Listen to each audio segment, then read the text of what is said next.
So once again, we want to take this back to you guys and to help you guys design your own social media strategy. So designing your own social media strategy is really around 7 steps. Before you get started, you want to think to yourself, who am I? What type of lifestyle do I have?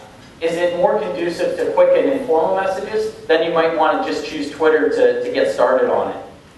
I would say focus on the social media networks that make the most sense for your business. Build a following in that social media network, and then branch out to other social media networks after that. For example, we built our social media presence by first focusing on getting LinkedIn right.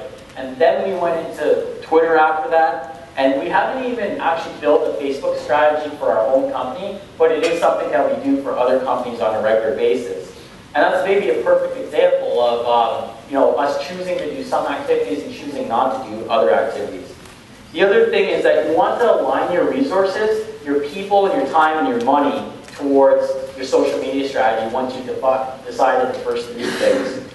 And I would have to say that you want to make a plan to be regularly involved in the network.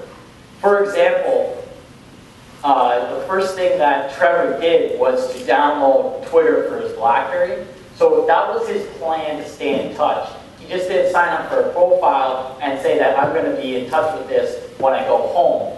He decided that I'm going to be in touch with this by aligning my time, my resources, and being mobile all the time.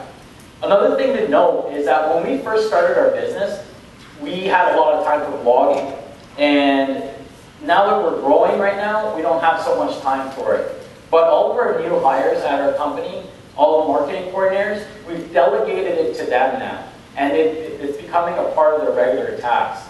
So it's okay that you delegate some of your social media activities out to your employees or maybe out to some partners. And the next thing you have to do is you have to really work your plan. I mean, at the end of the day, getting it done is just about sticking to it. Even on our busiest days at the office, the first 15 minutes of our day, we check in with our social media networks. We see if there's anything on fire there, if anybody's asking any questions. And then in our last 15 minutes of the day, we might check in again on our BlackBerries on the way out of the office too. We all have busy days, but it's important to make sure that you do the check-ins on a regular basis. And a quote that helps me out with this a lot is that all I think about when I really, really don't want to check in with my social media networks because I've just had a really long day, I think to myself, a year from now, I wish I started today. So, if you're coming out of this, the workshop today or the presentation today, you want to really think, hey, a year from now, I wish I started today. And the important thing is just to get started. The other thing I wanted to mention is that you have to make adjustments. All this effort that we put on the social media networks is a really time-consuming thing. But it has to lead to something positive for your business.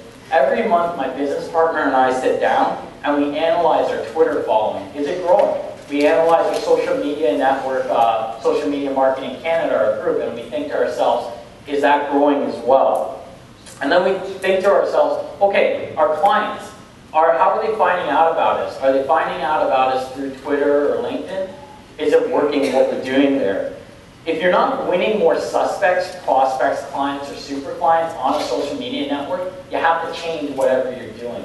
So I'd say being laser focused on monitoring a certain metric around maybe growing your Twitter following or growing your LinkedIn connections is the way that you know that you're winning.